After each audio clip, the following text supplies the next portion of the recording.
सातत्याने आंदोलन करतायत, सातत्याने फिरतायत, पळतायत.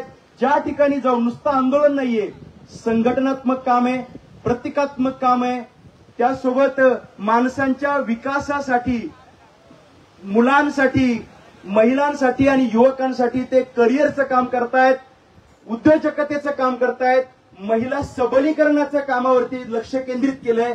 आणि मग अशा पद्धतीने काम करणाऱ्या माणसाला शिवरायांचे आशीर्वाद मिळण्यासाठी आज रायगडाच्या पायथ्याशी आपण सगळेजण जमलेलो आहोत. तर गनिमी कावाबद्दल मगाशी मी विषय काढला. मला इथं आल्यानंतर असं लक्षात आलं, सगळे किल्ले तुम्हाला माहितीये, मी सासवडचा आहे, बेलसरचा आहे.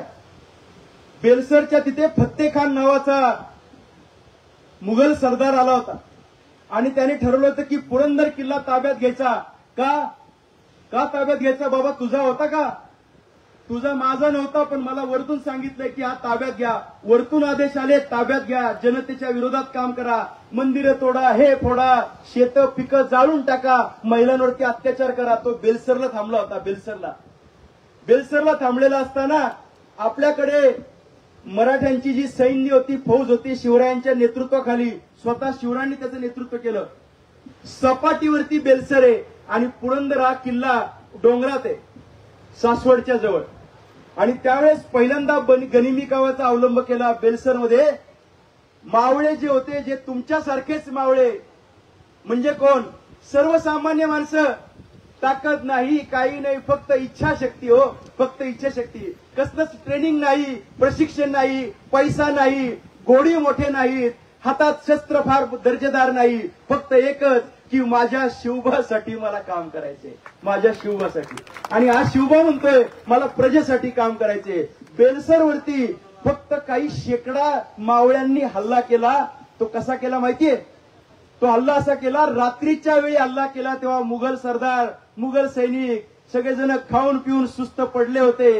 अंधार झाला होता, फक्त काही ठिकाणी मशाली पेटत होत्या आणि सगळ्या अंधारामध्ये सगळेजण विश्रांतीच्या मूडमध्ये असताना अत्यंत ताकद लावलेलं आमचं मराठा सैन्य थोड्या थोड्या तुकड्या, म्हणजे 50ची तुकडी, 50ची तुकडी, 100ची तुकडी, चारही बाजूंनी तुकड्या उभ्या राहिल्या आणि फक्त ध्वज दाखवला की आता हल्ला करायचा आहे.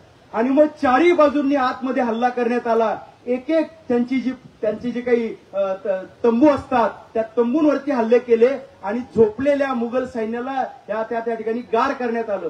नंतर त्यावेळेस लक्षात आलं, फतेखानच्या लक्षात आलं, अरे बापरे, हल्ला झालाय. पण गनिमी कावा म्हणजे काय? हल्ला करायचा आणि पळून जायचं. का? तिथं मरायचं नाही आपल्याला. शत्रूचं जास्त नुकसान करायचं, आपलं कमी नुकसान करायचं. पळून कुठं जायचं? लांब पळून नाही जायचं. असं मोकळ्या वावरात पळून जायचं जिथं मुघल सैनिक तुमच्या मागे येईल आणि त्याच्यानंतर परत उलटं फिरायचं आणि त्यांना कापून काढायचं. डोंगरामध्ये ज्यावेळेस सैन्य चढतं, पुरंदरला जे सैन्य चढलं, मुघलांचं सैन्य, त्यावेळेस महाराजांच्या सैन्याने काय केलं माहितीये? काही केलं नाही. फक्त वरती जमा केलेले दगड जे होते, ते दगड शेकडा हजारामध्ये दगड होते, फक्त वरतून खाली सोडले. आणि खालून आलेले हत्ती आणि घोडदळ आणि पायदळ हे सगळेजण, त्यांना कळलंच नाही हल्ला कसा झाला. वरतून दगड आला घरंगळत की तो दगड तिथल्या दगडाला टच करायचा आणि वरचे 100 दगड आले की खालचे 1000 दगड उताराने घरंगळत यायचे आणि संपूर्ण सैन्य त्यांचं संपून गेलं. नंतर मग परत गनिमी कावा करून आपल्या मराठ्यांनी त्यांना हरवून टाकलं, नेस्तनाबूत केलं. फत्तेखान म्हणाला, अरे कसे काय हल्ला करताय? आम्ही सांगितले, मराठे हे गनिमी हल्ला करतात, हे ताकदवान नाही असं तुम्हाला वाटतं. ते व्हीलचेअरवरती बसतात, तुम्हाला वाटतंय काय साधे? अहो, पण त्यांची व्हीलचेअरमध्ये जी ताकद आहे ना, ती ताकद जर तुम्हाला कळली तर तुमचा सगळ्यांचा पराभव करू शकतो, नायनाट करू शकतो. ही ताकद महाराजांनी गनिमी कावा वापरला. आज बच्चू भाऊ प्रहार संघटनेच्या मार्फत हा गनिमी कावा वापरतायत. तो आपल्याला आपल्या हक्कांसाठी वापरावा लागेल. गनिमी कावामध्ये मी म्हणेल, इथं जमलेल्यांनी काहींनी कविता केल्या पाहिजेत, काहींनी आता म्हटलं रील्स केले पाहिजेत, काहींनी